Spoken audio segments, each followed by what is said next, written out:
This one seems like some kind of rock bottom for the Wolverines. They say that, and sometimes it can get worse, and it can always get worse. But today, one of those that you will probably remember, but you don't want to remember, with Michigan losing to Rutgers at home, the first time the Scarlet Knights have ever won in Ann Arbor, and things were looking so good for Michigan all game long until I'm sorry. Things were looking good for Michigan, certainly in the first half and the beginning of the second half. But as doomed them all year long, you play two halves, and the winning time is the last 10 minutes, certainly the last five. And Michigan disappeared as Rutgers slapped some 14-0 run on them and cruised past the Wolverines for the victory. This one hurts. This is Michigan's worst game since, you can put a couple different games up for debate for their worst games of the year. McNeese State to end the year, but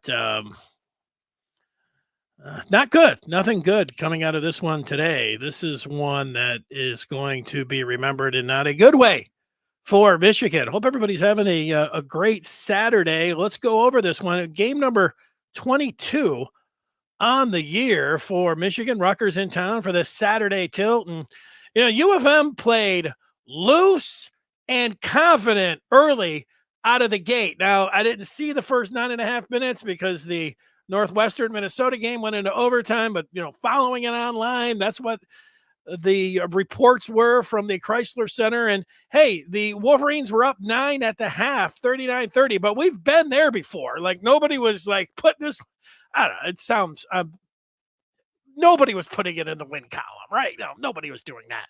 In fact, a lot of people were heading to their phones and betting Rutgers on the money line at the half and bragging about it because they've watched this team. And then, but the second half, Michigan, they get out to a 15-point lead. It wasn't like, they got out in the second half and they were just like, oh, well, time to go belly up. They waited a little while for that. A 15-point lead just a few minutes into the second stanza. You thought, hey, maybe this will be an easy, maybe you just thought it was going to be a win, that Michigan was at home and Rutgers wasn't all that good. But, here's Scarlet Knights. They get the lead down the 4 midway through the second half. And then you're thinking, uh-oh, and then 3-point game with just under 7 minutes to go. And then there was that 14-0 run that the Knights slapped on Michigan. And you say, well, man, Rutgers was just hot and they felt it and all of that. I'm sorry to say, like that. There was a play in this game where the ball got batted around. It was Michigan's ball, and there was .02 on the clock. And if you're old enough, you remember this great scorer. I think he's from is he from Saginaw or Flint? Trent Tucker.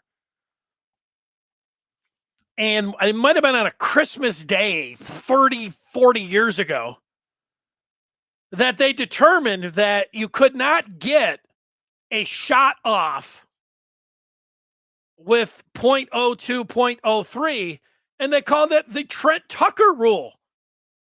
And everybody knows the Trent Tucker rule. But Michigan had .02 on the clock, and they drew up a jump shot. You have to throw the ball at the rim. Now, like, that's elementary stuff. It's like Juwan Howard and his staff have forgotten how to teach basketball. The players, I think we can say court awareness and, basketball IQ, low for this team. Who does that? The turnovers. Now, the broadcast crew was at practice, and they were talking with the staff, like, what happens? Why is this team a Jekyll and Hyde basketball club when it comes to first half, second half? And they went, and Sonny Washington gave them the theory that when it gets to the second half, they don't have the bench in front of them, so they can't relay the signals or the plays or whatever. Now that's not a new one, but that's really something. That's an indictment on the players that are out there. Now they just can't handle it because they can't hear us because we're down at the other end, and all the coaches do that. You might as well have said our guys just have no basketball IQ, and unless we're holding their hand, we're doomed. That's what I got from hearing that from the broadcast crew. Today was a disaster for Michigan basketball. It takes you back to the real lean years with Brian Ellerby as the Michigan basketball coach when there was no hope. When the other team would come in and you knew that Michigan wasn't going to win any games. But the one thing about this particular team, they're in dead last in the Big Ten. And the Michigan basketball team, even through the Brian Ellerby years, never finished dead last in the Big Ten. And this was unfortunately, that sounds harsh. This was the battle for the cellar, for the Big Ten cellar today.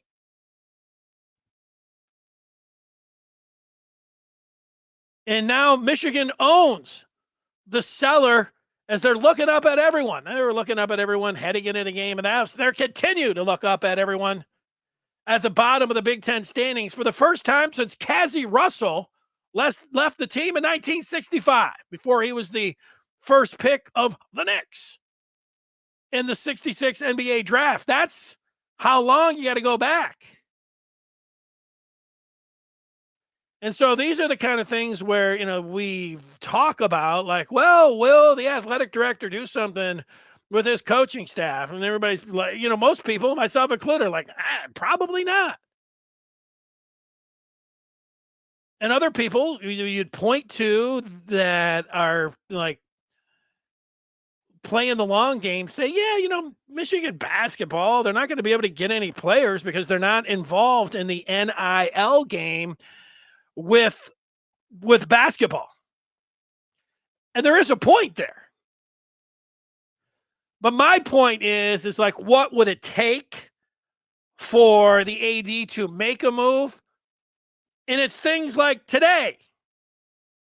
Ward Manuel could not have watched this game and been like, oh, yeah, let's not panic. Let's, no, he better be panicking. No, I don't know. He should see that the team is panicking and everybody else is panicking, and then he should have a deft hand and look at that list of his on his desk. No, not where he wants to play golf once it warms up. The other list underneath, the two deep of basketball coaches. And he better start maneuvering or thinking about maneuvering. If he has not thought about it, and of course publicly he has to say, yeah, well, let's, we're hoping the coach's health and, okay, yeah, sure. Nobody's going to be like, who cares about his health? You're right. And I'm saying this because Ward Manuel was asked last Saturday. He was asked about the basketball program. That was when Sharon Moore was being introduced down in Ann Arbor. Afterwards, Ward Manuel made himself available to the reporters. And there were actually a couple of the reporters that said, hey, what about the basketball team? And that's what Ward, said. And of course, what's he going to say? Oh, yeah, that thing. Woo, yeah. That guy I hired, woo, this is over. No, he's not going to do that. But he better start looking at that list. And I have put together a list for you to take a look at here today. Folks have been, not a surprise, asking for a list. And then I said that I would get you a list, 3 games ago. And then it came up and I kind of forgot. And then I was like, I promise. And I got the list. Let's take, we're always here. We're after every Michigan basketball game. We'll look at the schedule. We'll look at the numbers in this one. Well, I always like to hear from the people to see where they're at. And, you might predict. I know how I feel watching this one. I felt good. Like, okay, hey, Michigan, getting back, 4-game losing streak and very winnable game. They played well. They got, their Doug McDaniel back, and they're actually pairing them up with Jalen Llewellyn at times. Those two don't play together at all. Like maybe they found something there. Terrace Reed Jr. playing well. The broadcasters like, yeah, this is the Reed Jr. And it all just went away.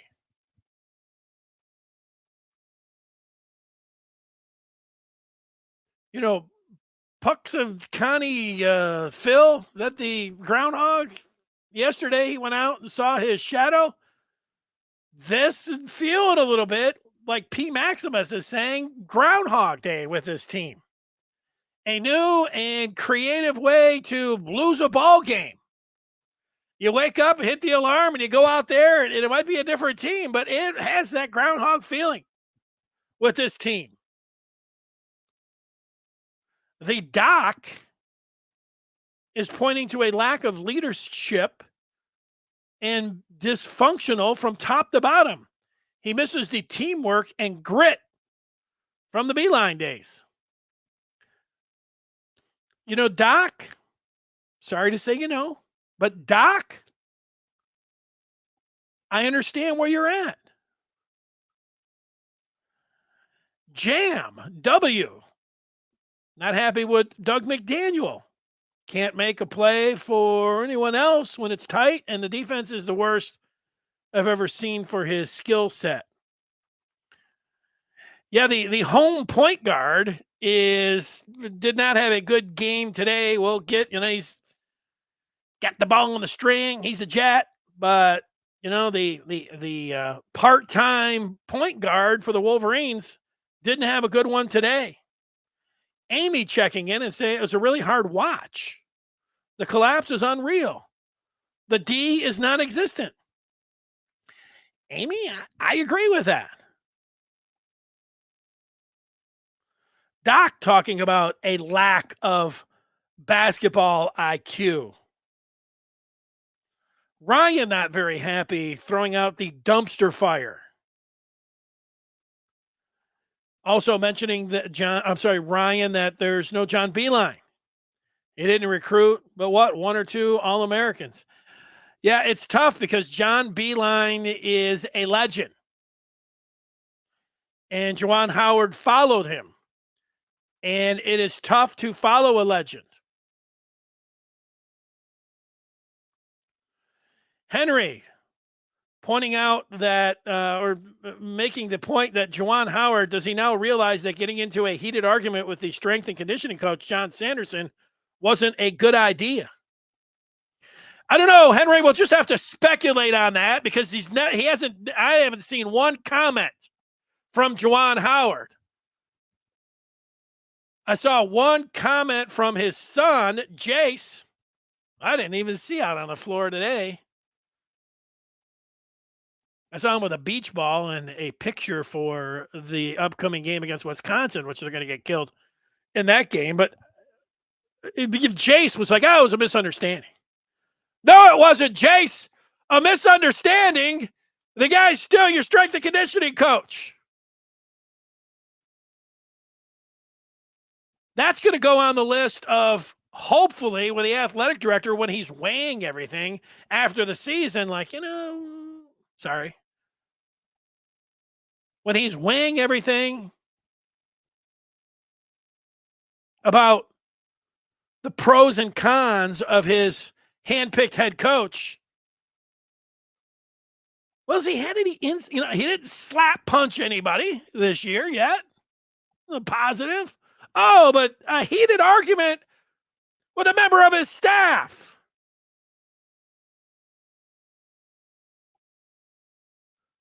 I would put that, it's a buzzword that a lot of people say, unacceptable.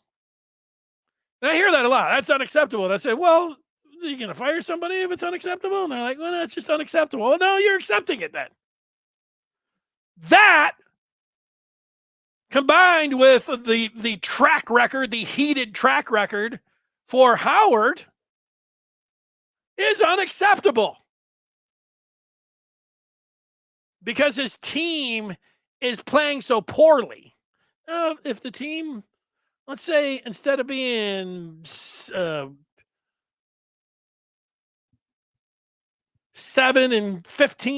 they were 15-7. You get some breaks when that happens. You side with the head coach. But this is how it's going out here. Mop guy played more defense than Michigan. Yeah, there was that was interesting. The Rutgers was running a fast break, and the Mop guy's out there. And the Rutgers misses a shot, but the ref's not blowing the whistle. Michigan's not getting back. The Mop guy's out there. Good point on Mop guy. AC says, looking back on it, that Wisconsin incident was a perfect opportunity to fire Juwan. At the moment, Manuel seems unwilling to fire Howard, maybe to protect his own ego.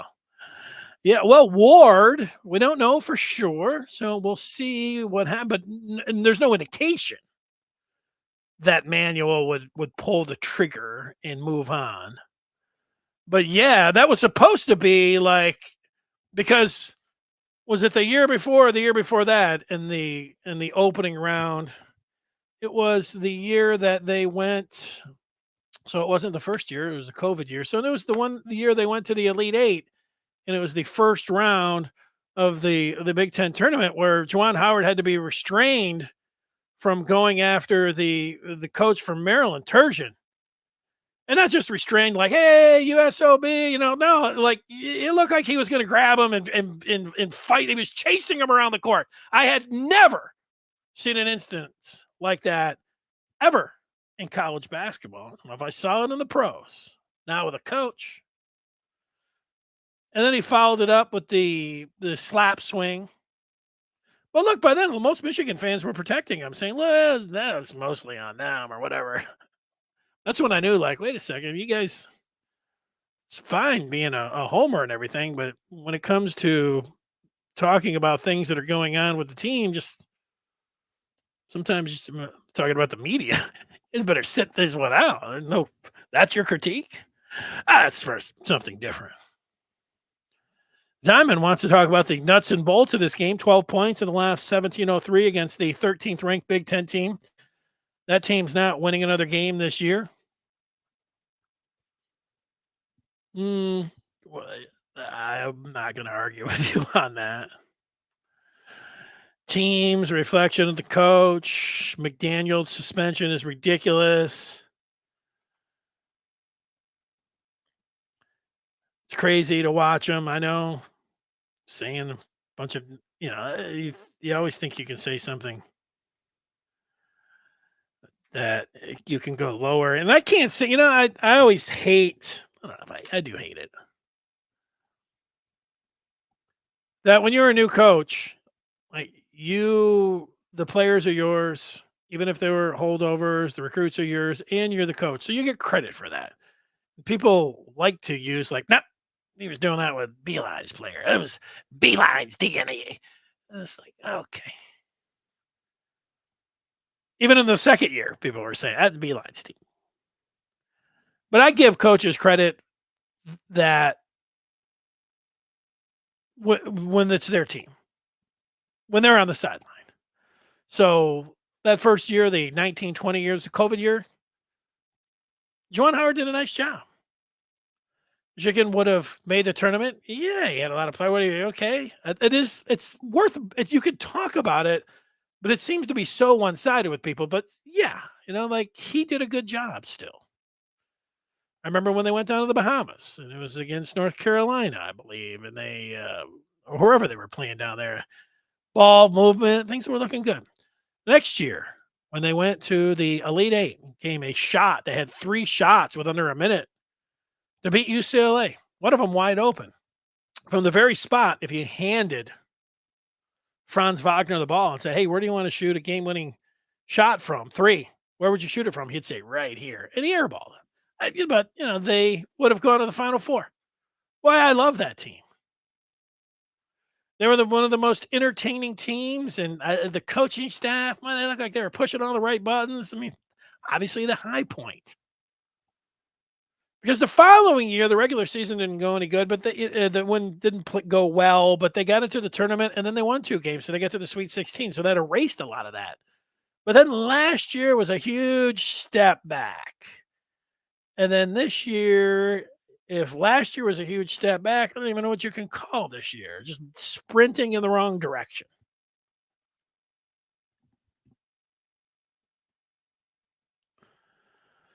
Ryan pointing out those guys had played, a lot of them. John Beeline for 3 years. I can't. I'm not arguing it now. Like I've lost that argument. I used to argue that, and I still, he gets credit technically and everything, but for people that are like, yeah, Eli Brooks, yeah, good point.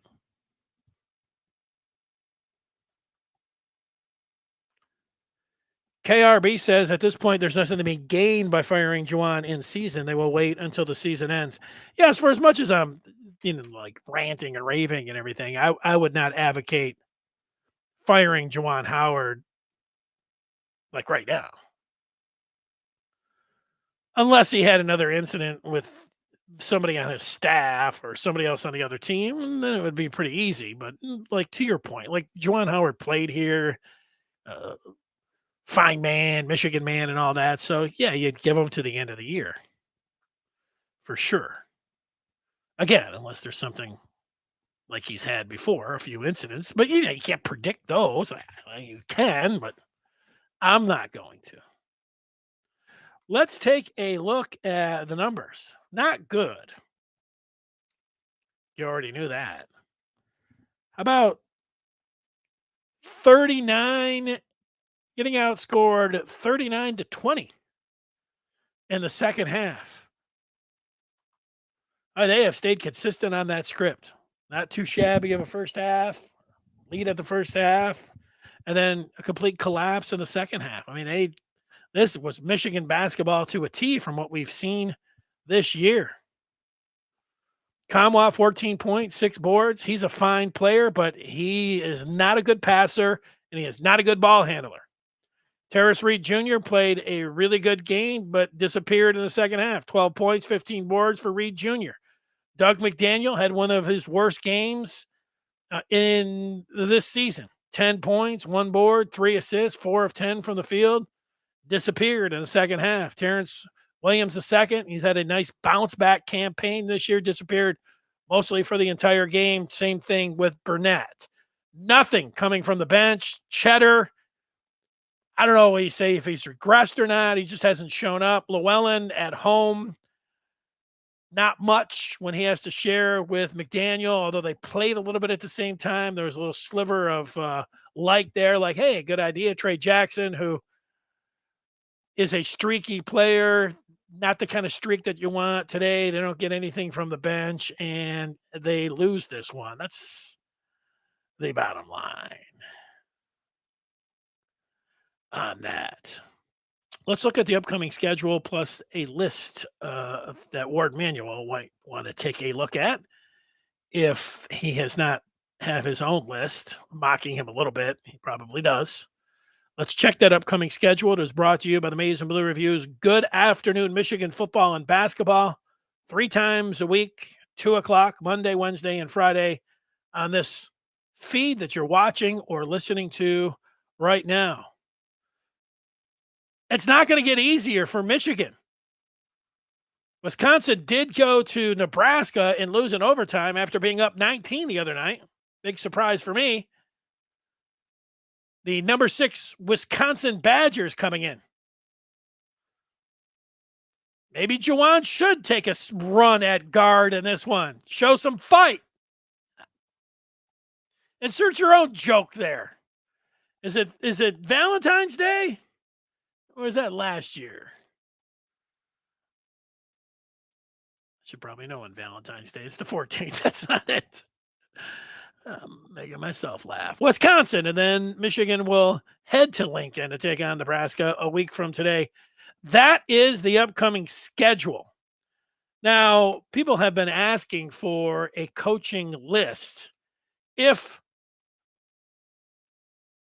Ward Manuel decides to move on from Juwan Howard. Who would he consider? I've put a few names down for your consideration. I'll get to you those in a second. I do want to remind everyone that Maize and Blue Review right now is free until spring. Let me repeat that. Free until spring. Go to michigan.rivals.com, michigan.rivals.com, and enter the promo code NATChamps24. NATChamps24. This offer is valid for a limited time. Jay Wright is retired and says he has no fire to come back and coach. He's very comfortable on the desk analyzing games. If he was going to come back, most people think it would be to the pros, but I'd still put him on the list. I would definitely give him a call. Things can change. Here's $8 million, Jay. What do you think? Kelvin Sampson down at Houston. One time at Indiana. Kelvin Sampson makes $5 million. His son, apparently, he wants to hand the baton to him when he's done down there. So he's got a nice thing going down in Houston. Top-ranked team, all of that. But Kelvin Sampson is a hell of a coach. I would also call him. Nate Oates had to go through the whole murder situation last year, the year before, recently. Seemed like it was last year. But he coached at Romulus. He knows the area. He's coached at Romulus for, 10 years? Oates would be somebody. Shaka Smart's done a nice job with Marquette. Be an interesting one. Greg McDermott has done a nice job at Creighton. A little older, but he's a hell of a coach. Might be worth a call. Some of the mid-majors that are on the rise. Josh Schertz at Indiana State. Darian DeVries at Drake. Wes Miller at Cincy. Chris Collins, Doug Collins' son. Chris Collins, the head coach at Northwestern. The former Duke Blue Devil. Hell of a coach. Lamont Paris, South Carolina. You look at his bio, he has won everywhere. And Dusty May, who took FAU all the way last year and then stayed at FAU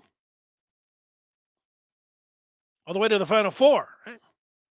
All the way to the championship game. And it's a hot name.